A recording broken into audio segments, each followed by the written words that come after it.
ഇന്ന് കിഷ്കിന്ധാകാന്ഡം കഴിഞ്ഞ് പുറത്തേക്ക് ഇറങ്ങുമ്പോൾ ഞാൻ ആ ഒരു അവസ്ഥയിലായിരുന്നു. ഭയങ്കര സന്തോഷം. ഒരു അടിപൊളി പടം ഞാൻ കണ്ടു. എൻ്റെ സമയത്തിനെ ഇത്രയധികം ബഹുമാനിക്കുന്ന, എൻ്റെ പണത്തിനെ ഇത്രയധികം റെസ്പെക്റ്റ് ചെയ്യുന്ന ഒരു സിനിമ കണ്ട് ഞാൻ പുറത്തേക്ക് ഇറങ്ങുന്നു എന്ന് പറയുമ്പോൾ നമുക്കുണ്ടാകുന്നൊരു ഫീലില്ലേ, അത് നേരത്തെ പറഞ്ഞല്ലോ, വാക്കുകൾക്കപ്പുറം നിൽക്കുന്ന ഒരു കാര്യമാണ്. എന്നെ സംബന്ധിച്ച് എൻ്റെ ഉള്ളിൽ അത്രയും ആഴത്തിൽ ഈ സിനിമ കൊണ്ടിട്ടുണ്ട്.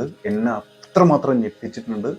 എനിക്ക് മനസ്സറിഞ്ഞ് ഇതൊരു മാരക മൂവിയാണ്, ഇതൊരു അപാര സിനിമയാണെന്ന് പറയാൻ എനിക്ക് തോന്നുന്നുണ്ട്. അത് വളരെ സത്യസന്ധമായിട്ട് എൻ്റെ ഹൃദയത്തിൽ നിന്നാണ് ഞാൻ പറയണത്.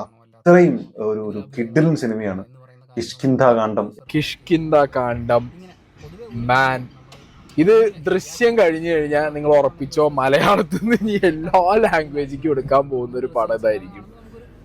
വേറെ ലെവൽ സാധനം, ഒരു രക്ഷയില്ല. ഡയറക്ടർ ദിൻജിത്ത് അയ്യത്താൻ, എൻ്റെ പൊന്നെ.